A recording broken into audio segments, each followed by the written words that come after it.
dahilan sa paghahatid ng serbisyo publiko at balita. Ito ang Radio Mindanao Networks. Higit 6 na dekada sa paglilingkod sa masang Pilipino. Sa Metro Manila, ito ang DZXL 558 Radyo Trabaho, ang inyong gabay sa hanapbuhay. Narito na ang pagkakataon para alamin ang mga ginagawa ng bawat lider sa inyong lungsod, munisipyo, lalawigan at distrito sa Metro Manila at maging sa mga probinsya. Meet the Boss! Meet the Boss! Hihimayin at sisiyasatin din ang mga usapin, mga problema na may kinalaman ang inyong mga local executives. Meet the Boss sa isang exclusive at one-on-one na panayam. Kasama ang veteranong broadcaster na si Radyoman Ely Saludar sa programang Meet the Boss. Basta trabaho, tutok araw-araw, sa unang-una, nag-iisa at tunay na gabay sa hanapbuhay. DZXL 558 Radyo Trabaho.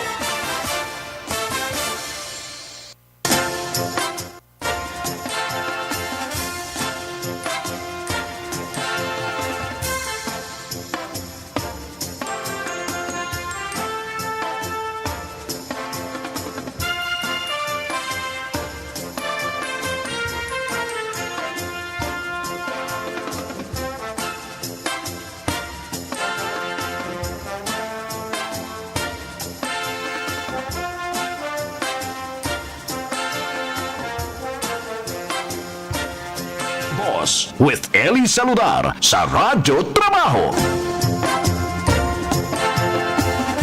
Ay, magandang umaga Pilipinas, Luzon, Visayas at Mindanao.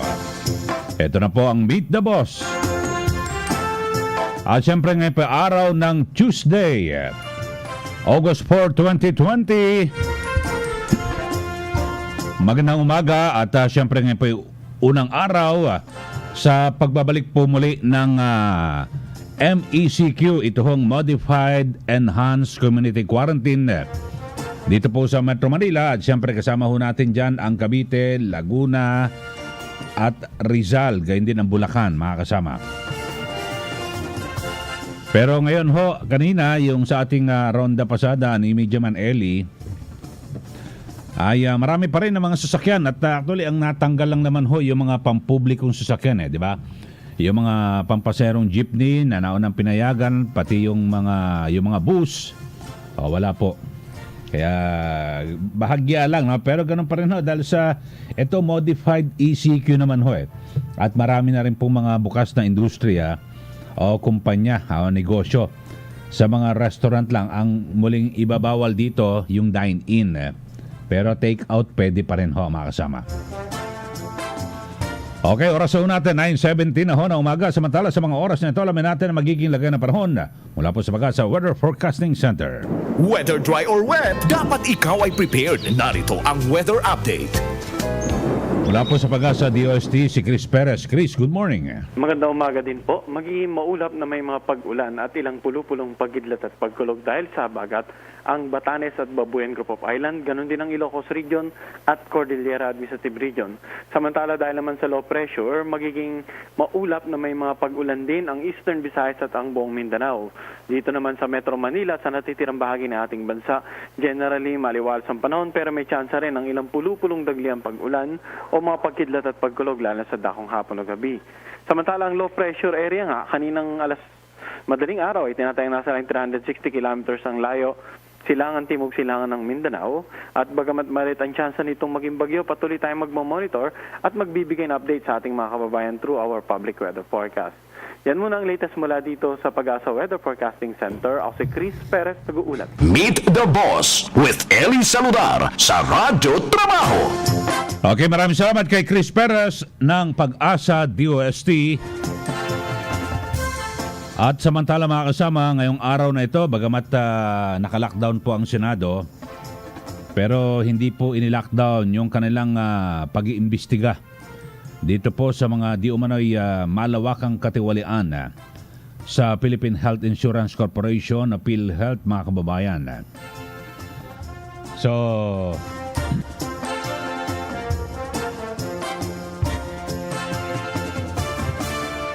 at dito ho sa ating palatuntunan ay ating isahin papawid, no? Ang gagawing investigasyon ng Senado dito po sa pagdinig sa PhilHealth. Napaka-importante ho ito, mga kasama, dahil sa ang PhilHealth ay may malaking papel po na ginagampanan, lalo na po sa pagresponde po, no, COVID response ng ating gobyerno. Napaka-importante ho ito, pati yung ating mga kababayan, di po ba? Lahat ho tayo ay miyembro ng PhilHealth at base po sa batas, di ba? Lahat na.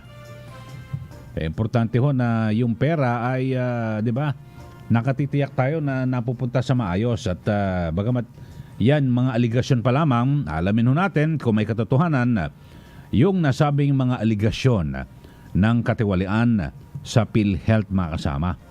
Kasi bilyon pinag-uusapan ho rito, mga kasama. Oras na po natin, 9:19 na ho ng umaga ang oras. Hatid sa inyo ng Santon Plus Herbal Capsule. Ito po may tagline, antioxidant at anti-tumor properties na tumutulong maiwasang tubuan ng bukol ang ating katawan. Santon Plus Herbal Capsule, mabibili po sa mga butika. Available po ito sa South Star Drugstore at sa TGP, The Generics Pharmacy. Hanapin lamang po yung may tatak na Doc Samaritan. Sabayan din ang pag-inom ng Mighty C, ang alkaline na vitamin C. Magandang kombinasyon at epektibo. Bumili po ng Mighty C at Santon Plus Herbal Capsule. Para po sa inyong reservation, tanong at order, maaari kayong mag-text or tumawag sa 0927-519-2267. Hanapin po si Kiko Tebes o pumunta ng personal dito po sa DZXL 4th floor, Guadalupe Commercial Complex, tapat lang po ng MRT Station, Guadalupe. At samantala sa mga mahilig magkape pero nag-aalangan, baka delikado yung ating kalusugan.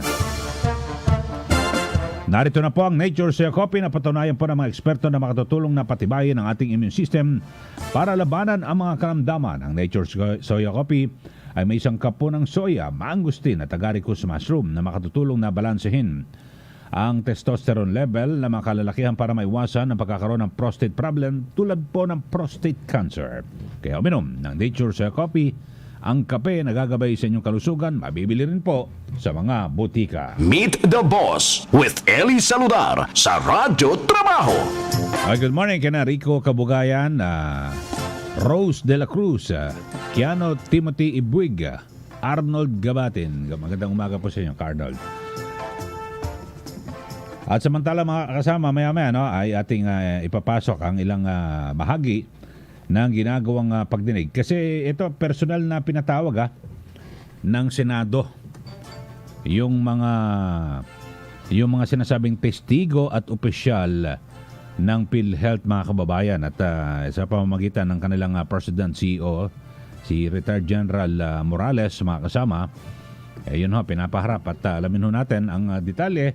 Kasi may mga aligasyon din may binabagit po si Senator Ping Lacson, mga kababayan, na may mga probinsya na napili na bigyan ng napakalaking pondo, yung kaso, wala talagang katiting lang ang kaso ng COVID. Pero agad daw po sila nakatanggap ng budget. May mga paisa-isa, so kakaunti lang ng kaso. Samantalang may mga lugar na tambak po ang kaso ng COVID, wala hong budget. Ayun mas maganda may paliwanag po yan ng PhilHealth. At siyempre, sa ngalan po ng patas ng pamahayag, mas maganda na alamin natin kung anong kanilang magiging sagot, mga kababayan, di po ba? Meet the Boss with Ely Saludar sa Radyo Trabaho.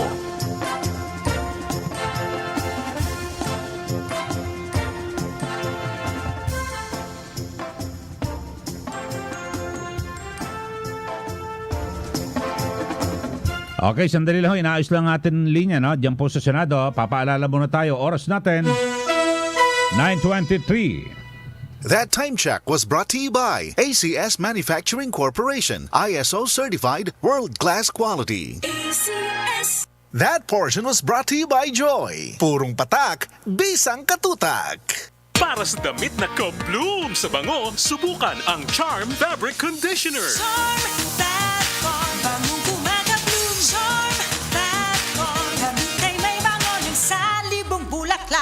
Charm Fabric Conditioner with Stay Fresh Technology. Damit ay ka-bloom sa bango. Charm that on, bangong kumaka-blue. Charm that on, damit ay may bango ng sandi mong bulaklak. Charm Fabric Conditioner. Manufactured by ACS Manufacturing Corporation. ISO certified. World-class quality. ACS. Pride Bar, hindi lang puti, kisla puti. Pag nilaban sa Pride Bar Blue, ang puting damit ay magiging Mas puti ito, mas puti ito, mas puti ito.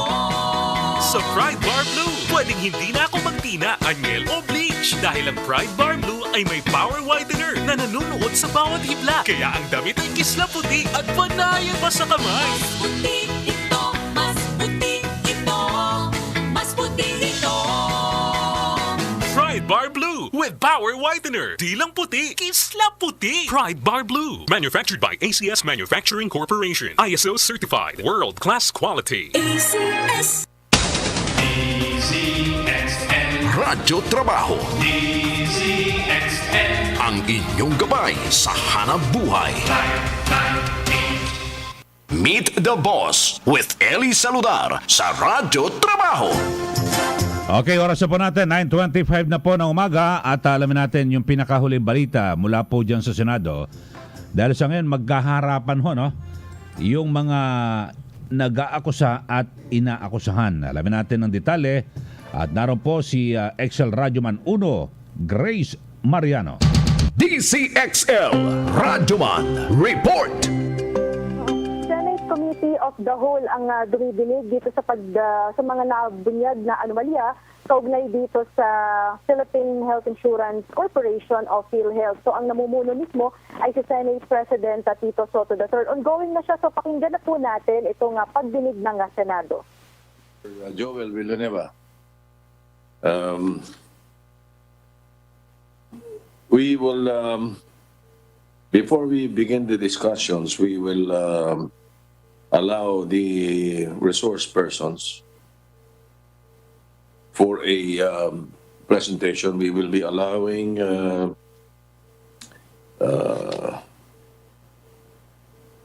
General Morales and then also Mr. Al-Gabari wishes to make an opening statement. So, General Morales, you have the floor. Thank you very much, Mr. President. Honorable ladies and gentlemen of the Senate, my fellow workers in PhilHealth, we have come full circle. We are witnessing the latest edition of what is turning out to be an annual bash PhilHealth frenzy that gets the PCEO fired, the executives dragged over the coals, the board replaced, and renewed promises of change and reform declared. Anyone keeping track of this cycle must be reminded of Einstein's caveat of doing the same thing over and over again and expecting different results. The problem of fraud and inefficiencies in PhilHealth were here long before I got here, and will continue to be here long after I am gone if the right things are not done. These problems are but symptoms of a bigger problem, what management experts call a wicked problem, a problem that defies solution. Unless this wicked problem is broken down and the sub-elements are addressed in detail, kahit linggo-linggo ho tayo magpapalit ng presidente, hindi ho mawawala ang problemang ito. How much fraud is there in PhilHealth? In a study completed in December last year, the estimated PhilHealth's fraud index was 7.5%. In other words, of the 136 billion PhilHealth spent last year on benefit payments, 10.2 billion was potentially lost to fraud. Next year, if the right thing is not done, of the 240 billion planned benefit expenditure, this potential loss will balloon to 18 billion. The global average for healthcare fraud is 10 to 20%. There is no healthcare system in the world that is entirely fraud-free. In this context, the so-called reports appearing in media, some of which are inaccurate anyway, appear to be as mere pinpricks. This 7.5 fraud index is the mother, the strategic level on which management wishes to focus. Certainly, all reports of wrongdoing have to be investigated, and if evidence warrants, the law will have to take its course. But the resources of the corporation are limited, and the priorities have to be established. I have maintained from day one of my tenure that the main solution to the systematic fraud problem lies in a robust, integrated, and harmonized information management system, running a clean, complete, and updated membership database. Only such a system can keep track of the 109 million members, the 40,000 accredited healthcare professionals, the 8,500 healthcare facilities, filing 35,000 claims a day, and paying 2 billion pesos a week. Supporting this information galaxy is a fragmented, aging, and overextended information system, running 100 applications, a database that handles 370 transactions per second, ministered by 12 overworked IT professionals. Last year, there were 15, catering to 4,000 internal and 20,000 external users, distributed among 130 offices and branches nationwide. This is the same IT team that is supposed to introduce the proposed information system strategic plan, including the IT infrastructure to support the ambitious universal health coverage law. And then COVID-19 hits. Even under normal times, an organization as huge and as complex as PhilHealth was never an easy organization to run.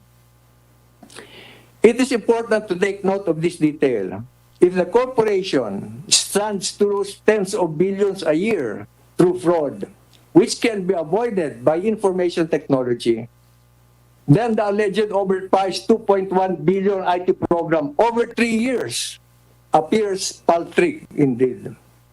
This is the strategic shift in outlook I would like the organization to adopt. In the information system development, the size and complexity of PhilHealth, the smaller the budget, the bigger the risk of failure. Careful observation of the sheer series of accusations will reveal an unmistakable pattern. The theme and sources are uncannily familiar, not only with last year's but with all the previous years. This information can only come from within the organization. There are malevolent few who want to believe that it is they who are the real power in the organization, who determine the course it takes and the tenure of its PCEOs. They only pretend to be interested in reform, but in fact are only interested in protecting the respective turfs. And they may be right. Make no mistake, there are many good, loyal, and hardworking people in PhilHealth who have devoted the better part of their lives to the corporation. There are sufficient internal channels for grievance and redress within the corporation, both formal and informal. And certainly, when the evidence warrants, the law will have to take its course. Unfortunately, this was part of the organization that I inherited. I have tried to calm and smooth the internal waters of the corporation. I have not fired anyone without cause and tried to reintegrate those who had fallen out with previous administrations. I have brought in only a handful of carefully selected and highly qualified individuals. But results will take time, and there are no silver bullets in the real world.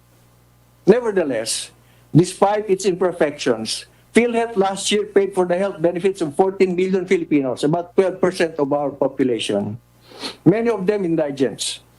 That it collected from those who could pay and applied this to those who could not pay. And that during this pandemic, PhilHealth provided much-needed funds that kept many hospitals open. That in the coming years, if PhilHealth succeeds in what it is supposed to do under the Universal Health Coverage Law, more and better health services will be provided to more and more Filipinos, literally lifting their quality of life. PhilHealth is not perfect, but I believe it would take less to fix it than to bury it and create a new organization in its place. The same skills, specialties, processes, and organizational structures would be required of any organization that pays for healthcare in any society. This management team that I had labored mightily to create, in the year that I was with this organization, is not yet ready to throw in the towel. Reform does not happen overnight, and some stability is required for it to take root. The record will show that my campaign against corruption is not of recent vintage. While in the active service, I paid dearly for my outspokenness. I was not an armchair soldier, and I have the scars to show it. But being honest, hardworking, loyal, good-looking is not good enough to succeed. One must do the right thing. And right now, at this moment, the right thing to do for PhilHealth is to get that robust, integrated, and harmonized information system and to clean up its membership database. A problem that defies solution is a condition, a way of life. Ngunit, hanggang dito na lang ba tayo? Before I close, let me share with you a real life story. Last June 30, and we're showing the picture in the screen. 54-year-old Tatay Alex, because he wanted to save money, walked 6 kilometers from his home in Sapang Putik to the Bayad Center along the National Highway in San Ildefonso, Bulacan, to pay his premium. Unfortunately, the rates had been raised and he was short by 300 pesos. His dilemma was noticed by another member, a total stranger, Miss Jasmine, who offered to pay Tatay Alex full premium while letting him keep his 300 pesos. Makikita niyo naman ho sa itsura na ang mga taong ito, mahalaga sa kanila ang bawat sentimo. Why do they keep paying the premium in spite of all the bad things being said about PhilHealth? Tatay Alex's wife suffered a stroke in 2018. The hospital bill was 29,000, he paid 3,000. Miss Jasmine delivered a daughter in 2019. The hospital bill was 8,000, she paid 2,000. The child acquired pneumonia, the total bill was 15,000, she paid 1,500. And this is what she has to say. Thank you po dahil sa sobrang tulong ng PhilHealth. Lalong-lalo na po sa akin dahil nagamit ko po siya sa pakanganak ko at noong na-hospital ang baby ko. Kung walang PhilHealth, paano na kaming mahihirap? Ladies and gentlemen, I humbly submit that when PhilHealth suffers from premature and negative publicity, the interest of people like Tatay Alex and Miss Jasmine inadvertently are also hurt. Marami pong dapat ayusin sa PhilHealth. PhilHealth needs help. It has taken too many body blows. Tulungan ho natin ang PhilHealth. Kung maaari ho, huwag pagtulungan. If this cycle continues, this body might have to make that fateful decision of whether to pull the plug on this organization. Until that happens, this management will pursue what it believes to be the right thing to do. Yun lang po. Maraming salamat at magandang umaga. All right, thank you, General Morales. We now will acknowledge or recognize Mr. Alcabating, who is also going to make a opening statement. Please limit it to less than 5 minutes, Mr. Alcabating. You are recognized. Yes, Mr. Senate President, Vicente Soto and Senator Ping Lacson, Senator Bongo, and the rest of the Senate senators who are here. Good morning.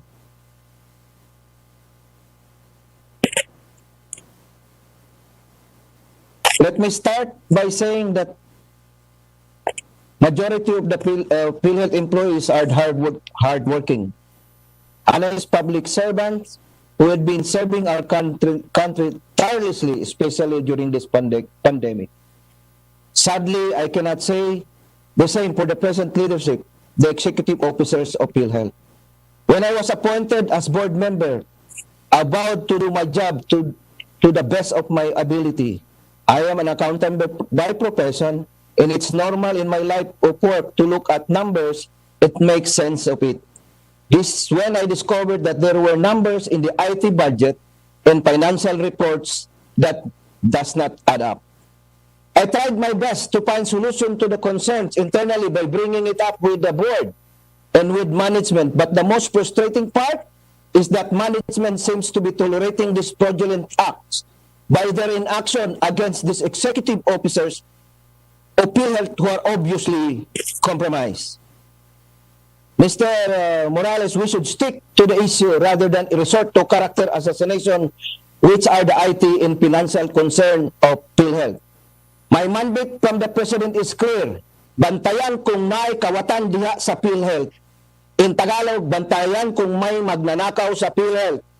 And in English, make sure that there is no thieves in PhilHealth.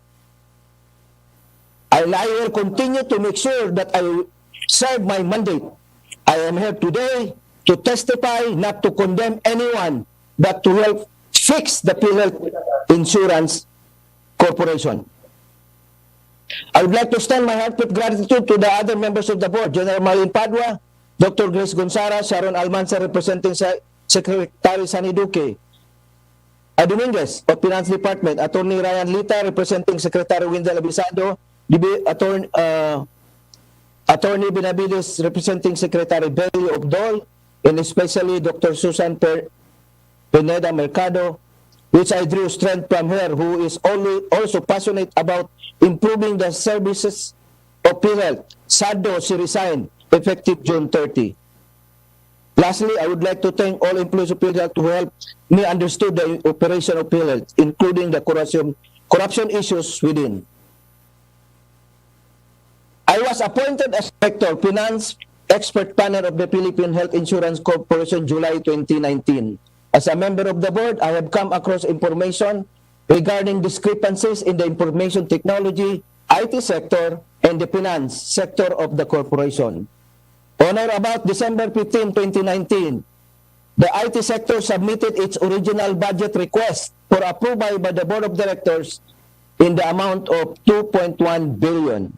The proposal, however, had no specific details, so the board rejected it.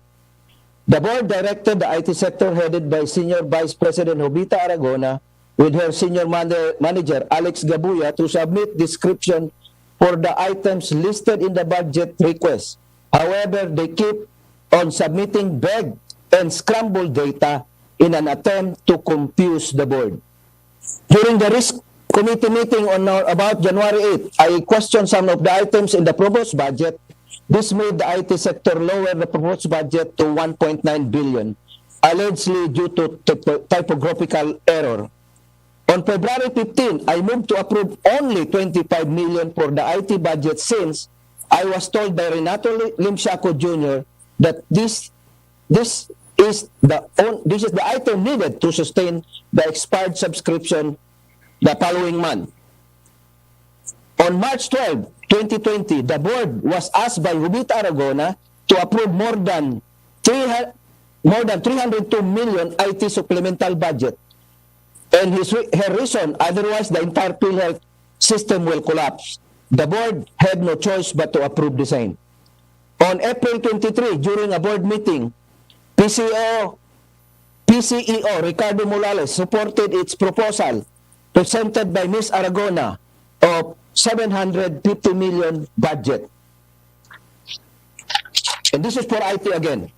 Since I could not in good conscience approve another 100 million peso amount after approving 328 million barely a month earlier, I told the board that we have to wait for the internal audit report on the inventory of software and hardware, which was one of the directives of the audit committee.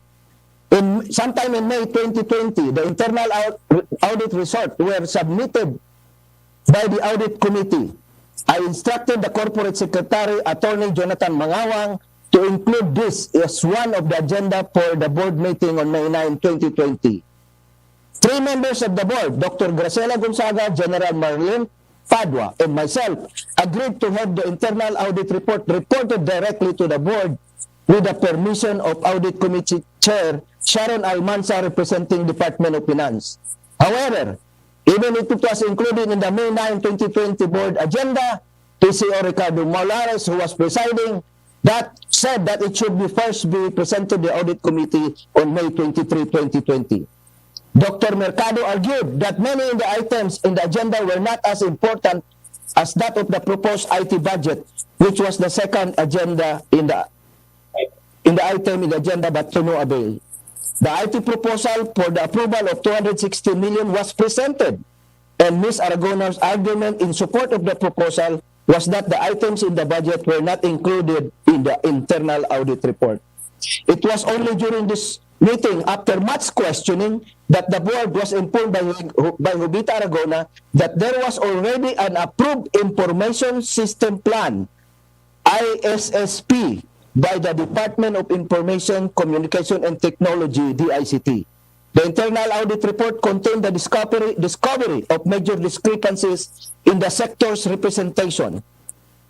There were items in the submitted budget that were not included in the ISSP approved by the DICT. As indicated in the report, the ICT resources included in the 2020 budget proposal but does not appear in the ISSP have a total amount of 734 million. The report indicated that there is an overprice worth 98,050,000 and that there was really an intent to confuse and deceive by splitting one item into two. Splitting item into two items by listing different specification. This is in the amount of 132.2 million. This big description specification will allow the same item to be brought again the following year. This was my first observation among others, which resulted to the lowering of the proposed IT budget to 1,556,000,000. The most anomalous proposal, based on my understanding of the internal audit report, are the following. This is the overprice and finding. Item, Adobe Master, software collection. In the 2020 budget, the proposal 21 million. Ang bibilhin dito, tatlong item lang, 168 times 3, 504. Therefore, you could make a mathematics that this is more than 20 million overprice. Application server license, 40 million. Sa approved ISP, 25 million only. Structured cabling, dinagdagan po ng 10, makes it 5 million. Identity management software, 42 million. Sa approved ng ISP, 20 million lang. Office productivity software, 20 million. Approved ng ISP, 5 million only. Application server virtualization license and support, 25 million sa proposed 2020 budget, 14.8 million lang na approved ng DICT. B, included in the 2020 proposed IT budget but not included and approved in the ISSP. Fraud analytic tool, 132 million. Portable Wi-Fi, hotspot, satellite phones, 840,000. Queuing machine, 302,000. 43 units of ICT resources, not itemized, 40,717,500. Another anomalous proposal, laptop indicated, or laptops, no indicated number of units, twice, 4.1 million and 115 million. 3 projects, not specified, totaling 90,075,000. The board was not informed by the corporate secretary, Attorney Jonathan Mangawang, about COA audit observation memoranda, which are not presented during board meeting if he is not instructed to do so, like the audit findings of the 20 financial statement in the audit query memorandum 2020-003 EXO dated January 31, 2020, involving short deliveries. The audit report from COA is actually addressed to the board. The internal audit report is analogous to the COA audit observation memorandum that asked PhilHealth to explain the purchase of total of 29.6 million hardware and software due to vague terms and reference and ghost deliveries. The corporation financial statement has also been manipulated by Renette Linciaco, Senior Vice President for Financial Management Sector, and his staff have been overstating the income of PhilHealth by reducing the amount of benefit claim. The 2020-19 income was overstated by 14.3 billion. Ito po ginawa natin ahead of COA. Pareho po ang lumabas na observation natin ng COA report. The Commission on Audit COA has also issued a disclaimer against 2028 financial statement due to questionable reduction of benefit expense, since there was no basis for the adjustment. The chart below shows my analysis and discrepancies in the financial statement. Let me just go back to the 2019. Ang totoo pong debt to equity ratio natin is 116 to 1. Alright, itong projected June 2020, ang reported June 2030 sa board na debt to equity ratio is 147 is to 1. Pero ang ginawa kong projection, 160 to 100, 160 to 1. Ang ibig sabihin, ang utang natin 160, ang available na lang na pera is 100. Pero hindi pa kasama dito yung COVID na binayad na 114 billion.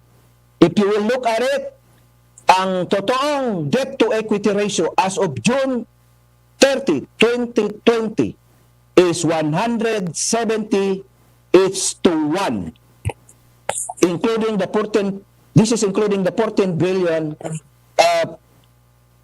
advance binayad na hindi pa chinyards ni Renet Lim Siaco sa income statement.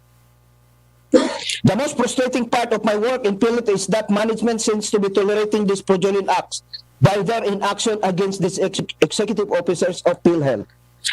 There are good people who try to warn the board and the president and CEO of these discrepancies. Among them are the head executive assistant, Lieutenant Colonel Bal Laborte, and Attorney Torson Kit, who had been vigilant and tried to prevent the approval of some of questionable transactions. In vain, they have since resigned. The vigilance of the board has earned the ear of PCO Morales, who wrote the board defending his officers whom he felt were humiliated by the board.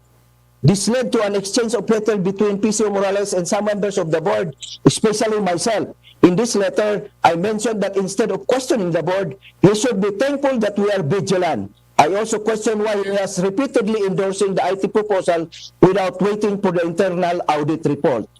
PCO Morales said that the most important element in organization are its people, but has not prioritized the concern that will benefit the rank and file of the file personnel of PhilHealth.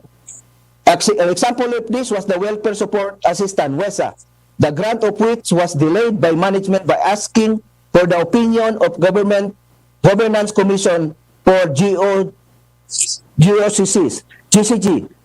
Even if, according to the board member, Dr. Grace Gonzaga, there was already a Supreme Court ruling in favor of it. This was the first in the series of letter exchange between PCO Morales and myself. Sometime during the June 2020 regular board meeting, after the presentation of the internal audit report, the board ordered an investigation in the IT procurement and created an investigating committee for it composed of Dennis Adres, Lieutenant Colonel Laborte, Head Executive Assistant, Attorney Labi, Corporate Legal Counsel. PCO Morales did not comply with the board directive for almost 3 weeks, and during the next board meeting, Mr. Adre was eliminated from the investigation committee because of his pending administrative case. Instead, Morales suggested that the board chose from the following newly appointed officers a new head of the investigation team, Dr. Lico, Attorney Pante, Mrs. Wellen Peña, Attorney Pulintan, all of which, except Attorney Pulintan, have been implicated in the criminal cases filed by the NBI for the WellMed scam, and Secretary Rookie in the Ombudsman for the Perpetual Soccer case. This was so disgusting and obvious that even the confidential employees of PCO Morales, his head executive assistant, Lieutenant Colonel Etrobal Laborte, and corporate legal counsel, Attorney Robert Labe, resigned from the investigating committee. Lastly, on July 22, 2020, we attended the Zoom meeting of the board members with Jose Quetain as part of the investigation ordered by the President Duterte on PhilHealth matters. It was there where I let out my frustration with management headed by PCO Morales for their inaction of IT. Thank you, Your Honors. Thank you, Mr. Gabading. Attorney Thorson Keith would also like to make an opening statement, but will you please ask the, Yes, well, sir. the Senate Secretary is asked to is directed to administer the oath to Mr. Keith, to Attorney Keith, because Yes, he sir. was not here when the resource persons would administer the oath. Yes, sir.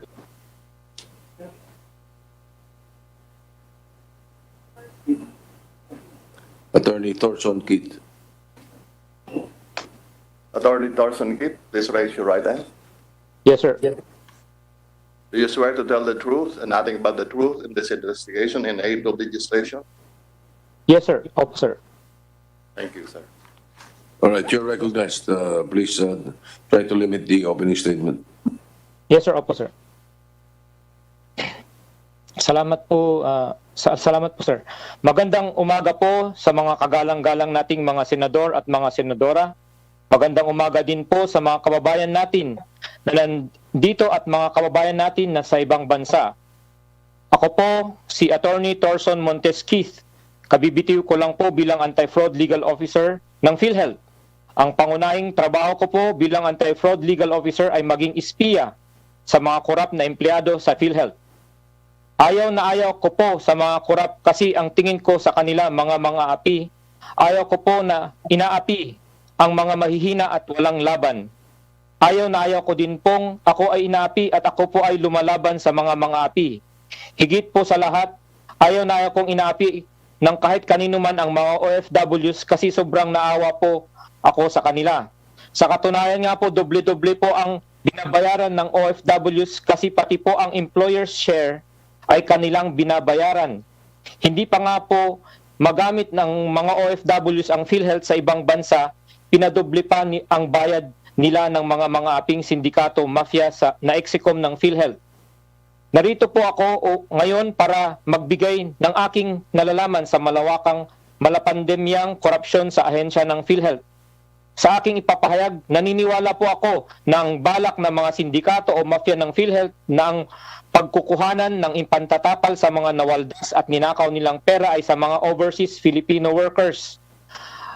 Ang aking natuklasan sa PhilHealth ay matatawag po na krimen ng taon o sa English ay crime of the year dahilan sa pagsindikato sa pamimigay ng cash advance, ang interim reimbursement mechanism at ang pag-overprice at paulit-ulit na pagbili ng nabili ng IT equipments. Naniniwala po ako base sa aking investigasyon ng perang nawaldas at o ninakaw ay humigit kumulang 15 billion pesos.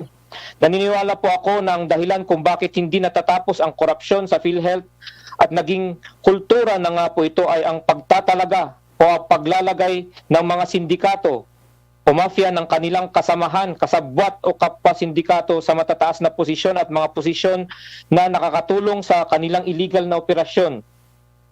Lagi po akong nagsusumbong ng mga katiwalaan dito sa mga kaukulang ahensya kagaya ng PACC, ang resident ko, pati na rin po ang NBI. Nagsumbong din po kami kay Brigadier General Augustus Boy H. Divilla, SBP for Operations PhilHealth. Kay Brigadier General Augustus Boy Divilla ko po unang nalaman na mafia sindikato ang lahat ng nasa Execom.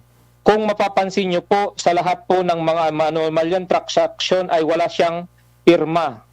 Noong napansin ng mafia na marami ng mga dokumento ang napupunta sa mga kaukulang ahensya at mga matataas na tao na may interes na sugpuin ang korupsyon sa ahensya, ako na po ay kanilang pinaghinalaan at pinagbawalan nila akong sumali sa Execom meeting. May pagkakataon na inutusan pa po ako ni Brigadier General Ricardo Morales na puntahan ko si Commissioner Greco Bilhica para hilutin ang kaso ng PhilHealth sa overpriced COVID testing kits. Inayawan ko po ang utos at sinabi ko po kay Brigadier General Morales na ano na lang po ang tingin sa akin ni Commissioner Greco Bilhica kapag pakikiusapan ko siyang hinggil sa kaso.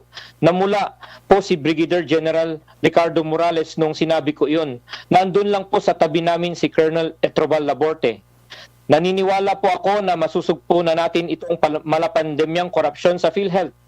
Naniniwala din po ako na mabibigyan na natin ng kaukulang batas na magiging proteksyon ng mga mahal nating overseas Filipino workers. Ang Diyos ang ating lakas at ang Biblia ang ating gabay. Mabuhay ang mga Pilipino, mabuhay ang Pilipinas. Salamat po, sir. Salamat po. Salamat po. Thank you, Attorney Keith. After those opening statements, I will allow our colleagues to raise questions to our resource persons. For every round, a senator is given 10 minutes to ask his questions. The interjection of the Senate President or the Chairman and the Vice Chairman will not be counted in the 10 minutes of the senators. Now, for the order of questioning, this will be followed. First, the physically present in order of their arrival, and then the officers, and then the virtually present in the order of their login. If you want to know, if our colleagues who are monitoring would want to know the list so that they can prepare and know what time more or less they will be called, we will start with Senator Lacson, and then Senator Lapid, and Senator Tolentino, and Senator Villanueva. Thereafter, the officers in the order of their login, Senators Tubiri, Drilon, and Recto. And then Senators Marcos, Po, Ontiveros, Go, Villar, Pangilinan, De La Rosa, Binay, and then Angara. So that for the record. So let us start by recognizing the Vice Chairman, Senator Ping Lacson. You have 10 minutes. Thank you, Mr. President. I'd like to address my questions to Board Member Al Cabading. In your letter to PCEO Morales, dated May 19, 2020, I will quote a portion of your letter. You said, you repeatedly endorsed the IT proposal, not even waiting for the internal audit report ordered by the board. So my question is, can you state before this body yung instances where President and CEO Morales endorsed this allegedly flawed IT budget proposal? May mga instances ba na siya yung nagtutulak nito? Board Member Cabading? Wala ka mute.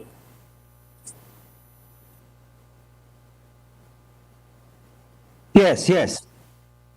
Yeah, what can you mention before this body kung ano yung instances when PCO Morales repeatedly endorsed this apparently flawed IT proposal, yung budget? Yeah, aside from the very yung clear na talaga na nandun yung dokumentong endorse is during the April 23, 2020 regular board meeting. Ang amount pina-endorse niya, mayroon siyang naka-attach na endorsement doon, 750 million. Pero actually, sa record, hindi 750 million eh. Yung hiningi niya ay 776 million. Pero to begin with, December pa lang, dapat kasi kung mag-present ka man ng budget na ganyan, dapat titingnan mo muna ito bago mo isalang sa amin. On last December 15, we were giving him the benefit of the doubt. Sabi ko, ano ba to? Hindi ba dapat tinitingnan ito bago isalang sa amin? Ano mangyayari sa atin dyan pagka pinirmahan natin yan? Anyway, pangalawa niyan ay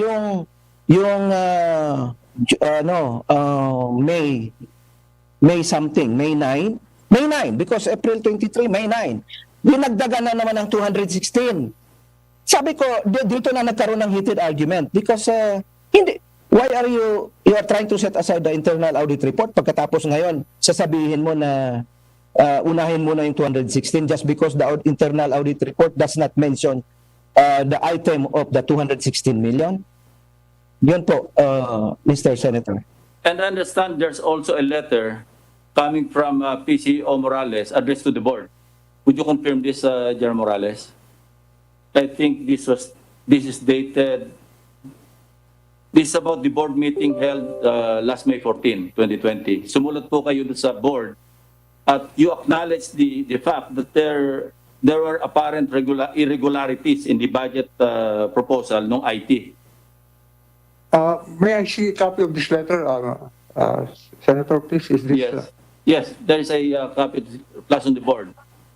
Merong portion dyan na ina-acknowledge ninyo na meron talagang apparent irregularities in the IT budget proposal. Shouldn't that be reason enough para itigil na yung pag-endorse ng budget for the IT as PCO?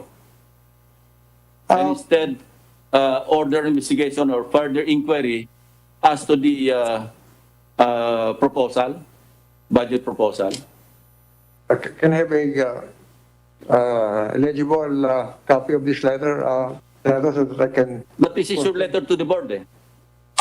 I have many letters to the board. No, this is dated 15 May 2020. Paki-zoom mo nga yung paki-highlight yung portion that I just mentioned. Ito, I take particular issue with the proceedings of yesterday's regular board meeting when it was suggested that an IT-related proposal contained provisions that would be disadvantageous to the corporation. So, in-acknowledge ninyo na merong issue. No? Since all submissions to the board are supposed to have management's imprimatur, by extension, management at its head, the PCO was complicit. Parang nagdududa pa kayo, bakit nagbibintangan nyo ba kung complicit dito? Yes, sir, I confirm this was my letter, but it was not to the board, it was to the individual board members. Yeah, ganun din yun. Yes, because in the exchange of that board meeting, it was suggested by some members of the board that management was submitting flawed documents for approval to the board. That is the issue that I took up with the individual board members, not the entire board. Sa mga, I sent this individually. Well, how many board members did you address the letter? Not all the board members. Because marami naman mga ex-officio like the representatives ng DOLE, different agencies. So ang nire-refer yung board, yung mga regular members ng board, like sina Dr. Susi, di ba? Opo. Yeah. Yes. Nakatanggap kayo ng letter. So Yes, ang tanong ko, since in-acknowledge naman ninyo na merong issue doon sa budget proposal sa IT, hindi ba dapat hold na muna yun? Pero meron pang subsequent endorsements from 2.1 billion that was rejected by the board. Pumasok pa yung magkano 750.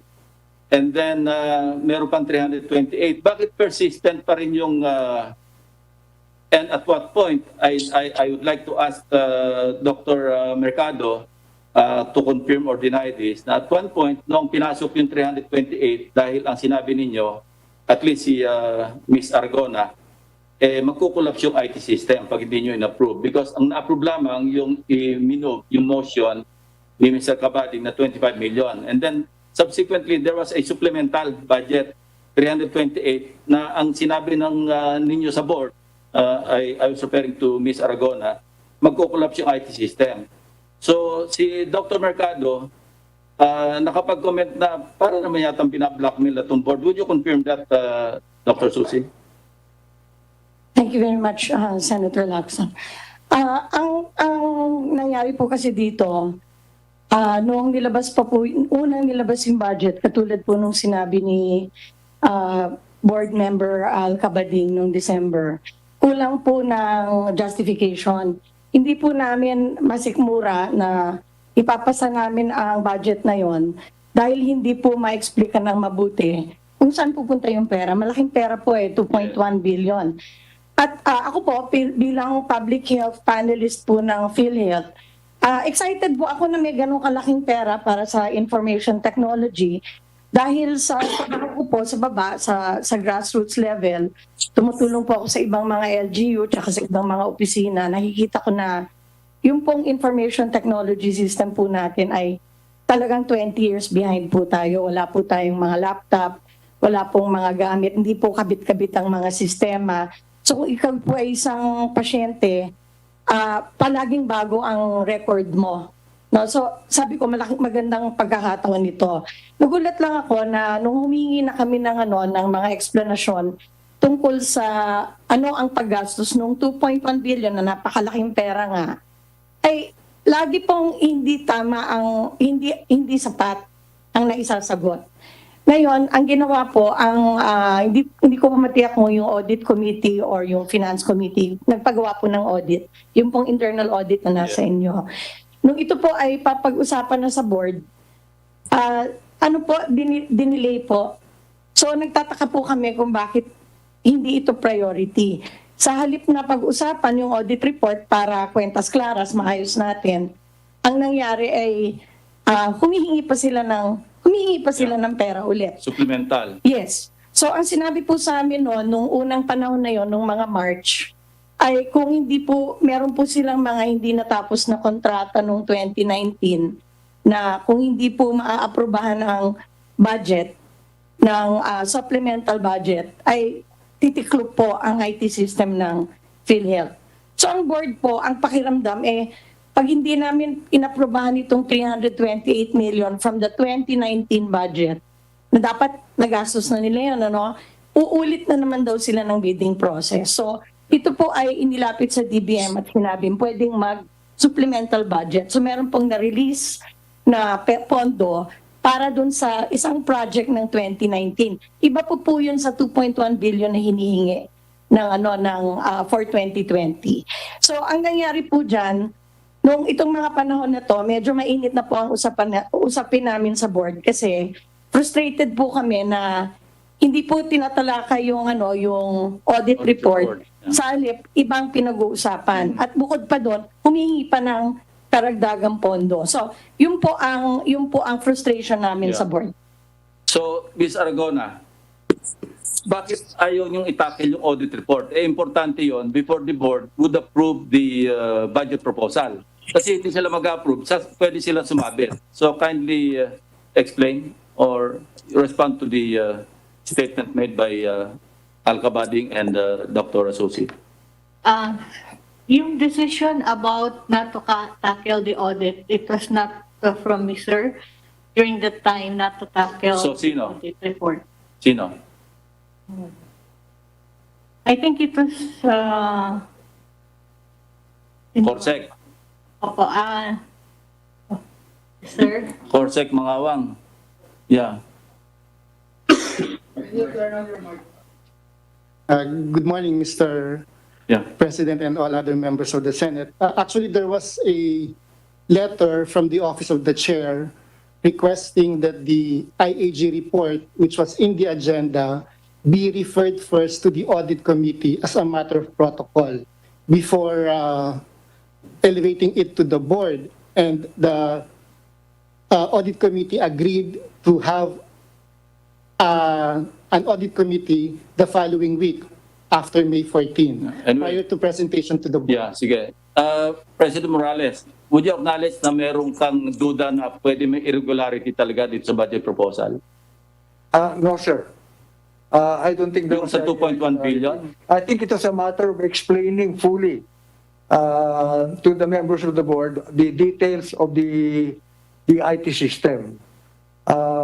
Because information system is very complicated and I know, but let's just simplify matters, kasi pag nag-usap tayo ng IT, information technology, medyo matatagalan tayo, hindi natin masyado maintindihan. Anyway, this is not the first time na merong anomalya sa procurement. A case in point, yung last year, yung previous year's procurement of network switches, 74.3 million pesos. Ito yung 24 network switches. Ito yung COA report. Ito, procured ito. Ang sabi ng COA, 24 network switches were verified not utilized and found inside its box at the time of inspection at various selected PROs, etc., etc. Non-utilization. And then, here we are, this was procured, 74.3 million, 24 network switches. Kinumplit namin ito, lumalabas, nasa mga, 74 million divided by 24. That's an easy computation. And then, nagpo-procure na naman kayo yung 2019 PhilHealth procurement. Network switches, 15 units Cisco Catalyst switches. Ang contract price, 4.8 million pesos. Ayan, 4,814,880 pesos.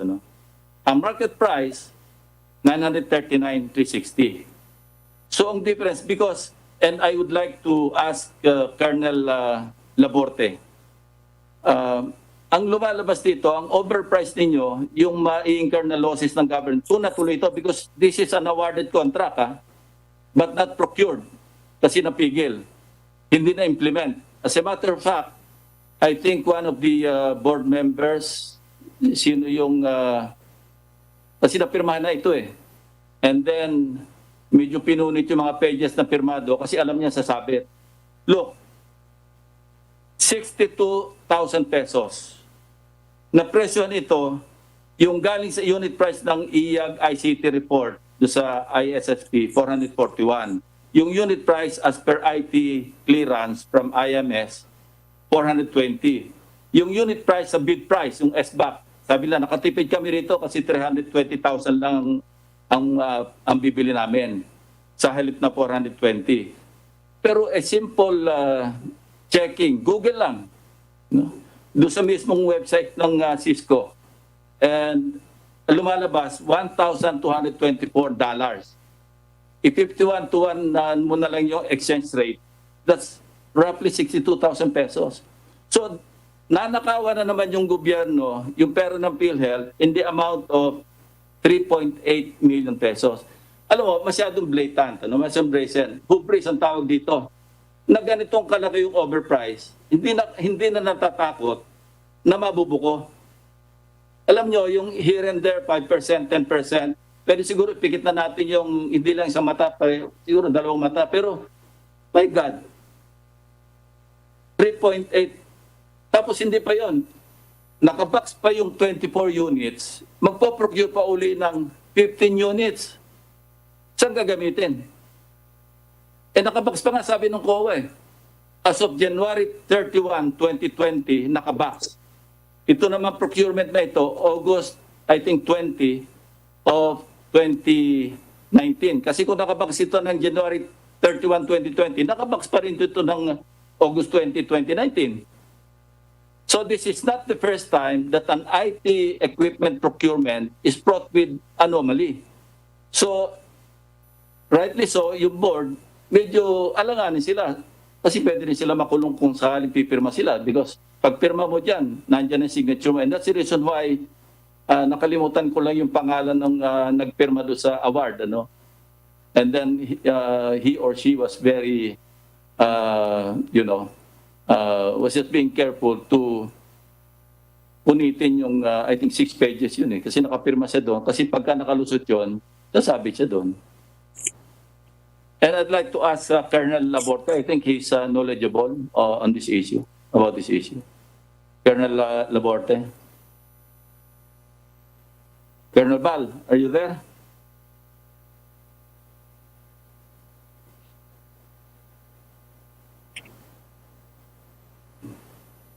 Ngayon, yung 15 units na nabibilin pa ulit, overpriced pa ulit. Yung binili noong 20, I think this was 2018 procurement, yung 24 units, overpriced pa rin yun eh. As I said, pag dinivide mo yung 74.3 million divided by 24 units, magkano yun? 74.3 million divided by 24 units. Attorney Labe, meron ko bang calculator? I want to hear it from you. 24 units, network switches. O 3 million, 3.09 million pesos per unit. Tapos nung kinanbas yung ipoprocure na naman, na meron ng notice of award, lumalabas 62,000. Nasaan na yung kaluluwa ng mga gumagawa nito? Go ahead. Sir, I think yung nire-refer ni BM Kabady kanina sa vision sa board, these were budget proposals. These were not contracts. I know. But i-discuss nyo pa ba yung ganung budget proposal? And I'm referring to this particular item. Opo. This was already awarded. Yes, this is an-award na ho ito. Wag na muna, kalimutan na muna natin yung mga budget proposal. Ito, procured, nasa bodega, nakabox. Bibili pa uli ng 15 units, overpriced pa rin, nakabox pa nga yung 24 units. Kindly explain because, Sino kayong nag-alam niya? we ourselves cannot understand who would have the heart or the conscience to procure such item or items?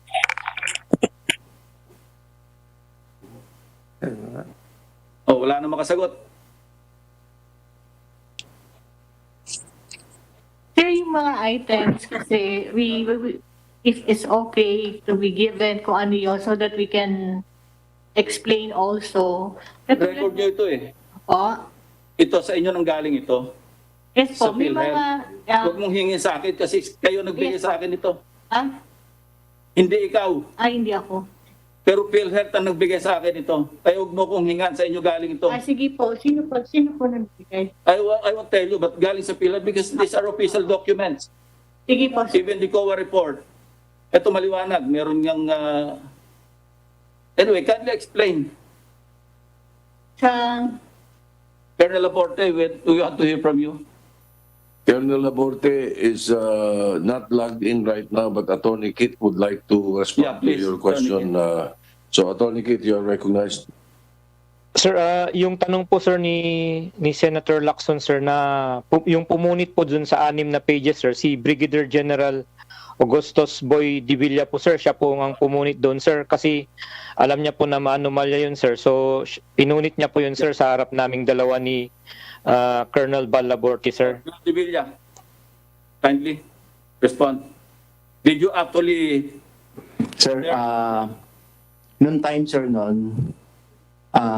wala po ako natandang pinot pero tinago ko po kasi I was informed by Colonel Laborte na mataas nga raw daw sa rin presyo. Sila mataas, sobrang taas. Opo. So sabi ko, ay pag ganyan, medyo malabo yan. Kasi yun nga sir, yung in my 30 years of military service in the military medical officer po ako. Napakaingat ko po kasi sa ganyan sir, lalo yung procurement. I never allow that. So sabi ko, ay dapat tanggalin. Tsaka hindi ko pa naman time nung binibidding yan. I'm only 9 months in PhilHealth, sir. Can you produce those documents? Kasi sabi mo, hindi mo naman pinunit, itinago mo. So where is it now? Sir, I believe it's still existing, pero hindi ko na pumatanda ko. No. Hindi pwedeng ganyan sagot. Opo, sir. Yes, sir, I will try to find out, sir. But siguro, sir, baka na kasi every morning, Attorney Kit Torson, and Monday to Friday, sir, parating nasa office ko yan. Would you like the committee of the whole to issue a subpoena? So you will be compelled to submit yes, sir. The document to the committee. Okay. Yes, sir. I so move, Mr. President, sir, that the document mentioned should be submitted to this committee. All right. Hearing no objection, the Senate Secretariat will issue a subpoena to Sistecom. Yes, sir. For the documents mentioned. You may proceed. By the way, Senator Lacson, you're 18 seconds to go, but Senator Lapid is giving you his 5 minutes. So you may continue. Bakit 5 lang? Anyway, thank you, Mr. President. Moving on, IRM. Merong listahan ng mga hospitals. I think there was an issue circular number 2020-0007. Ang mother or yung reference, yung parang progeny, sabihin natin, yung pinanggalingan ng, I don't know if it's the right term, but yung pinanggalingan dokumento doon, several issuances. Yung sinasabi, pagka yung fortuitous events ang sakop, like nung nagkaroon ng Undoy, merong similar issuance, PhilHealth circular din, ibang number, ibang series. And again, during the Marawi siege, nag-issue rin.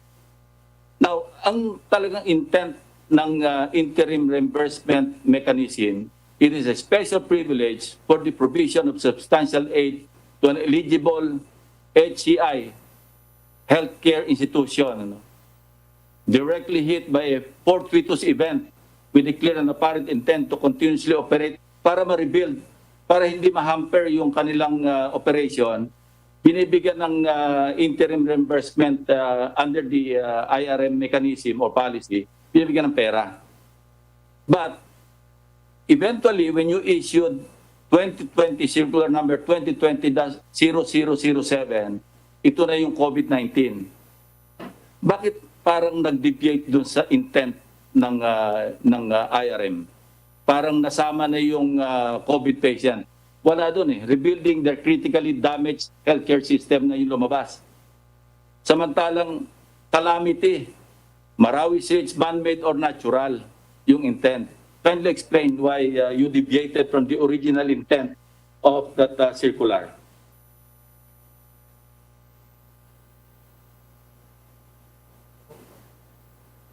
Yes, please. Yes, Mr. President, Senator Lacson. The purpose of the IRM in this case was to respond to the fortuitous event of the COVID-19 pandemic.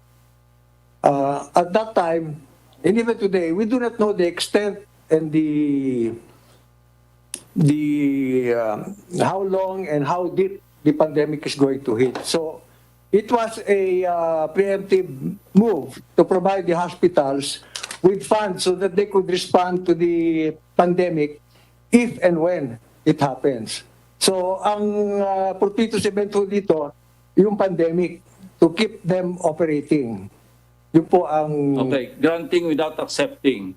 Payagan na natin, nag-deviate na kayo doon sa yung assistance dahil sa fortuitous event. Pumunta na tayo sa COVID-19. Ano ngayon ang basis for the master list? I understand that the master list came from the central office. Did you consult the regional vice presidents? Did you consult the hospitals concerned? May consultation ba or unilateral ito on the part of central office to prepare a master list of hospitals or HCIs, not hospitals alone? Initially, we work with the master list. Level 1, 2, 3 hospitals, those who were COVID capable. In other words, they have the isolation wards, they have the equipment to treat COVID. And then later on, we scaled it back because we found out that yung incidence ng COVID, merong home clustering. So we limited it doon sa mga areas na mataas ang incidence. But during the initial phase na hindi natin alam kung saan tatama ang COVID, marami yung hospitals ang nakakuha ng IRM. Ngunit ang sinigurado ho namin na bawat province, city o region, yung mga referral hospitals at yung mga clinics ay makakatanggap ho ng IRM. Ngayon meron ho mga areas na because mabibilis yung kanilang administrative efficiency, na process ho nila yung kanilang IRM transaction. Habang yung iba ho, it took some time. So yun ho ang dahilan kung bakit hindi nagkasabay-sabay. Itong